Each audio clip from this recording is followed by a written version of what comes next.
Hi students, నేను ఈ వీడియోలో హెచ్ పారామీటర్స్ అంటే ఏంటి అనేది నేను మీకు సింపుల్ గా నీట్ గా క్లియర్ గా ఎక్స్ప్లెయిన్ చేస్తాను. ఓకేనా? సో వీడియో లాస్ట్ వరకు చూడండి, ఎక్కడ స్కిప్ చేయకండి, మీకు అర్థమయ్యేలాగే సింపుల్ గానే చెప్తాను. సో ఇంట్రడక్షన్ చెప్తాను ఈ వీడియోలో. సో మనకు ఒక లీనియర్ సర్క్యూట్ ఉంటుంది. అందులో ఏముంటాయి? ఇన్పుట్ ఉంటుంది, అవుట్పుట్ ఉంటుంది. అది ఎలా స్టడీ చేస్తాము? 2 పోర్ట్ నెట్వర్క్ లాగా స్టడీ చేస్తాం. సో మనకి 2 పోర్ట్ నెట్వర్క్స్ అని మనం 4 పారామీటర్స్ ని యూజ్ చేసుకొని ఆ సర్క్యూట్ ఎలా వర్క్ అవుతుంది ఏంటి అనేది డిస్క్రైబ్ చేస్తాం.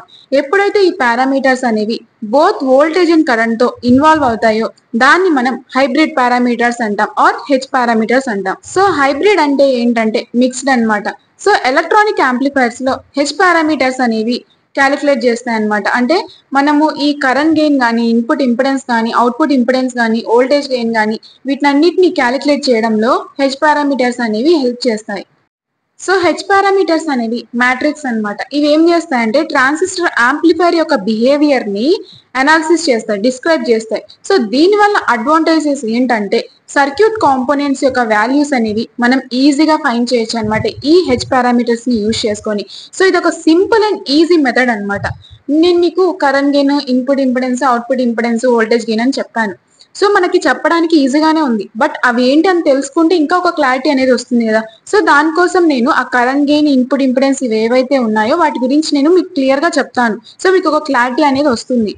సో స్టూడెంట్స్, కరెంట్ గెయిన్ అంటే ఏంటంటే ఎంత కరెంట్ అనేది మనకి ఇన్పుట్ నుంచి అవుట్పుట్ కి ఇంక్రీజ్ అయింది అనేది కరెంట్ గెయిన్ అని చెప్తుంది అనమాట.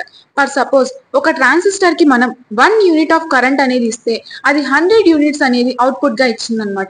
అంటే ఇక్కడ ఏంటంటే కరెంట్ గెయిన్ అనేది 100 అంటే ఎంత కరెంట్ అనేది ఇంక్రీజ్ అయింది. ఇన్పుట్ మనము కరెంట్ ఇచ్చినాం, సో అవుట్పుట్ కి అది ఎంత ఇంక్రీజ్ అయింది అని చెప్పేదే కరెంట్ గెయిన్ అనమాట. నెక్స్ట్ వచ్చేసి ఇన్పుట్ ఇంపిడెన్స్. అంటే ఒక డివైస్ అనేది ఎలక్ట్రిక్ కరెంట్ ఏదైతే ఆ డివైస్ లోకి ఫ్లో అవుతుందో ఆ కరెంట్ ని ఆ డివైస్ అనేది ఎంత రెసిస్ట్ చేస్తుంది అనేది ఈ ఇన్పుట్ ఇంపిడెన్స్ అనేది చెప్తుంది అనమాట. సో రెసిస్ట్ అంటే ఏంటంటే అపోజ్ ఆర్ స్లో డౌన్ అనమాట. అంటే ఎలక్ట్రిక్ కరెంట్ యొక్క ఫ్లో అనేది స్లో అవ్వడం లేకపోతే అపోజ్ అవ్వడం. ఫర్ ఎగ్జాంపుల్ ఏంటంటే హై ఇన్పుట్ ఇంపిడెన్స్. ఇప్పుడు మనకి హెడ్ ఫోన్స్ కి హై ఇన్పుట్ ఇంపిడెన్స్ అనేది ఉంది. For example 250 ohms. అంటే ఈ హెడ్ ఫోన్స్ అనేవి మన యొక్క మొబైల్ ఫోన్ నుంచి చాలా తక్కువ కరెంట్ అనేది తీసుకుంటుంది అనమాట. సో మొబైల్ ఫోన్ అంత కష్టంగా వర్క్ చేయాల్సిన అవసరము లేదు, సింపుల్ గా పని అయిపోతుంది. ఒకవేళ మనకి ఇన్పుట్ ఇంపిడెన్స్ అనేది లోగా ఉంటే, ఇప్పుడు లో ఇన్పుట్ ఇంపిడెన్స్ హెడ్ ఫోన్స్ అనేవి తీసుకున్నాం. ఫర్ ఎగ్జాంపుల్ 32 ohms అనమాట. సో ఇదేంటంటే చాలా ఎక్కువ కరెంట్ అనేది ఫోన్ నుంచి తీసుకుంటుంది అనమాట. సో దీనివల్ల ఏమవుతుందంటే సో ఆ ఫోన్ కి కష్టం అనమాట. అంత కరెంట్ ఇక్కడ మనకి ఏంటంటే బ్యాటరీ కూడా ఫాస్టర్ గా డ్రైన్ అయిపోతూ ఉంటుంది. సో క్వాలిటీ కూడా తగ్గిపోతుంది. ఇవనేవి హెడ్ ఫోన్స్ అనేవి తొందరగా స్పాయిల్ అయిపోతాయి. మీకు అర్థమైంటుంది. మనము 100 రూపీస్ ఇలాంటి కొన్ని తీసుకుంటా ఉంటాం. అదే 650 మంచి కాస్ట్ లో తీసుకుంటే మనకి హెడ్ ఫోన్స్ అనేవి లాంగ్ డేస్ లో వస్తాయి. అదే తక్కువ కాస్ట్ లో పెడితే తక్కువ అంటే ఏమవుతుందంటే మనకి తొందరగా పాడైపోతాయి అనమాట. సో హై ఇన్పుట్ ఇంపిడెన్స్ ఉంటే ఆ డివైస్ అనేది మంచిగా వర్క్ అవుతుంది.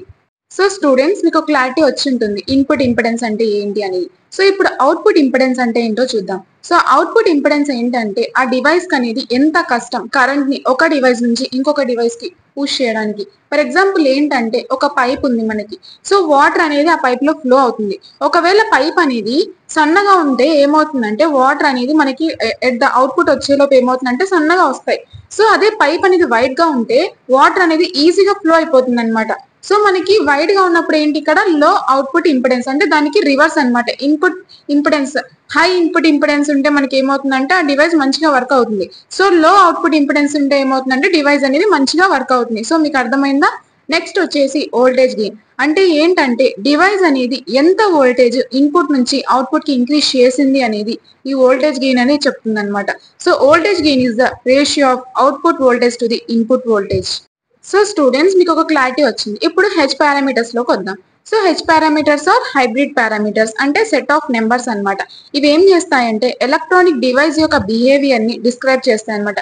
లైక్ ఏ ట్రాన్సిస్టర్ అంటే ఒక సర్క్యూట్ యొక్క బిహేవియర్ ని అనాలిసిస్ చేస్తాం మనము ఈ హెచ్ పారామీటర్స్ ని యూజ్ చేసుకొని. సో ఇవి ఏం చేస్తాయంటే ఇప్పుడు ఇన్పుట్ వోల్టేజ్ ఆర్ కరెంట్ కానీ, అవుట్పుట్ వోల్టేజ్ ఆర్ కరెంట్ కానీ వీటి మధ్య ఉన్న రిలేషన్ ని డిస్క్రైబ్ చేస్తాయి. ఇక్కడ మీకు ఒక డయాగ్రామ్ కనిపిస్తుందా?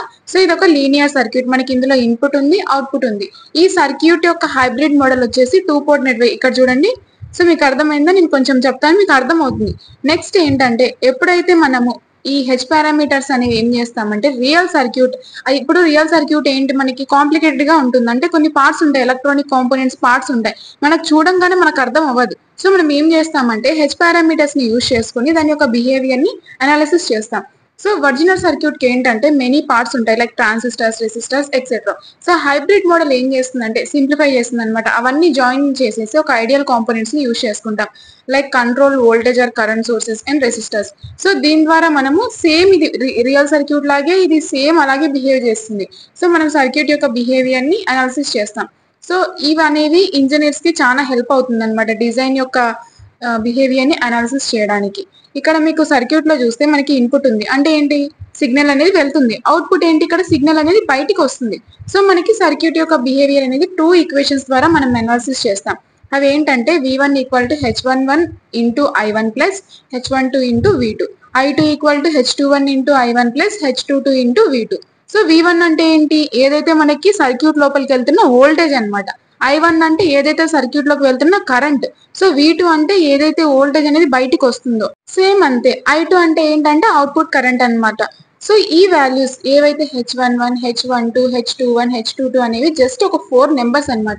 ఇవి సర్క్యూట్ యొక్క బిహేవియర్ ని మనకి చెప్తుంది. సో H11 అంటే ఏంటంటే ఇన్పుట్ రెసిస్టెన్స్ అన్నమాట. How hard it is for current to enter, అంటే మనకి ఇక్కడ కరెంట్ అనేది ఎలా ఎంటర్ అవుతుంది ఏంటి అనేది ఆల్రెడీ నేను చెప్పా. హెచ్ పారామీటర్స్ అంటే ఏంటంటే వీటిని యూజ్ చేసుకొని సర్క్యూట్ యొక్క బిహేవియర్ ని అనాలిసిస్ చేస్తాం.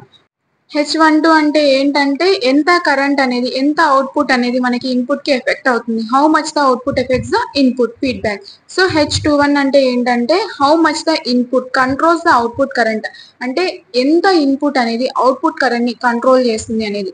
H22 అంటే ఏంటంటే ఎంత easy, how easy it is for current to leave, అంటే ఎంత ఈజీగా కరెంట్ అనేది బయటికి వెళ్తుంది, output conductance. So H parameters ఏంటంటే ఇప్పుడు మనకి ట్రాన్సిస్టర్ లోకి వచ్చేసరికి ఏమవుతుందంటే హెచ్ పారామీటర్స్ అనేవి ట్రాన్సిస్టర్ యాంప్లిఫైయర్ సర్క్యూట్ యొక్క బిహేవియర్ ని డిస్క్రైబ్ చేస్తుంది అనమాట 4 వాల్యూస్ ని యూజ్ చేసుకొని. సో ఇవేంటంటే మనము 3 బేసిక్ ట్రాన్సిస్టర్ కాన్ఫిగరేషన్స్ లో యూజ్ చేస్తాం. మనకు ఆల్రెడీ ట్రాన్సిస్టర్ లో ఏముంటాయి, base, emitter, collector. So common base, common emitter, common collector configurations ని మనం తీసుకుంటాం అనమాట. సో ఫస్ట్ వన్ H11 అంటే ఇన్పుట్ ఇంపిడెన్స్, ఆల్రెడీ చెప్పాను బట్ ఇంకా డీప్ గా వెళ్తే మీకు అర్థం అవుతుంది. సో ఇన్పుట్ ఇంపిడెన్స్ H11 అంటే ఏంటంటే ఇది ఒక ఇన్పుట్ రెసిస్టెన్స్ అనమాట. It is the input resistance when the output is short circuited. So V2 = 0. So the ratio of input voltage to the input current, అంతే కదా. V1 అంటే ఏంటి, ఇన్పుట్ వోల్టేజ్, I1 అంటే ఏంటి, ఇన్పుట్ కరెంట్.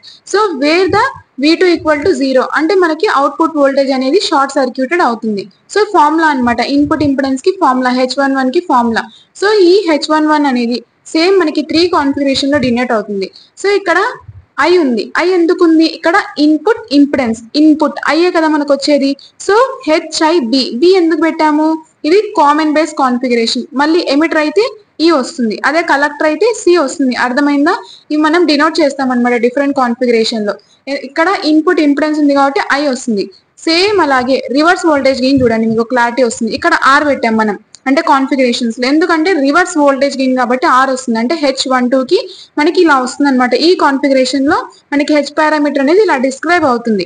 సేమ్ అంతే, base, emitter, collector. So reverse voltage gain అంటే ఏంటంటే the ratio of input voltage to the output voltage. ఎక్కడైతే మనకి ఇన్పుట్ అనేది ఓపెన్ లో ఉంటుంది, ఇన్పుట్ అంటే ఏంటి, I1 కదా. So the ratio of input voltage అంటే V1 to the output voltage అంటే V2 wear input current = 0 formula, అంతే కదా. సో నెక్స్ట్ ఏంటి, ఫార్వర్డ్ కరెంట్ గెయిన్ అంటే H21 అనమాట. సో ఇదేంటి, ratio of output current. Output current అంటే ఏంటి, I2. ఇన్పుట్ కరెంట్ అంటే ఏంటి, ఇన్పుట్. సో ఇక్కడ ఏమైందంటే V2 అనేది షార్ట్ సర్క్యూట్ చేసాం. సో దీన్ని మనం short circuit forward current gain అని కూడా అంటాం. ఎట్ లాస్ట్ ఏంటంటే output conductance, it is the ratio of output current అంటే ఏంటి, I2. సో అవుట్పుట్ వోల్టేజ్ అంటే ఏంటి, V2. ఎక్కడైతే మనకి ఇన్పుట్ అనేది ఓపెన్ లో ఉంటుంది అంటే I1 = 0. సేమ్ ఇది మనం డిఫరెంట్ కాన్ఫిగరేషన్ లో తీసుకుంటే మనకి ఓ వస్తుంది ఫర్ కామన్ బేస్ కానీ కామన్ ఎమిటర్ కానీ. ఏం లేదు, ఇక్కడ మనము H11, H12, H21, H22 తీసుకుంటాం. సో దానికి ఇన్పుట్ ఇంపిడెన్స్ ఉంటే ఐ వస్తుంది, అవుట్పుట్ కండక్టెన్స్ అంటే ఓ వస్తుంది.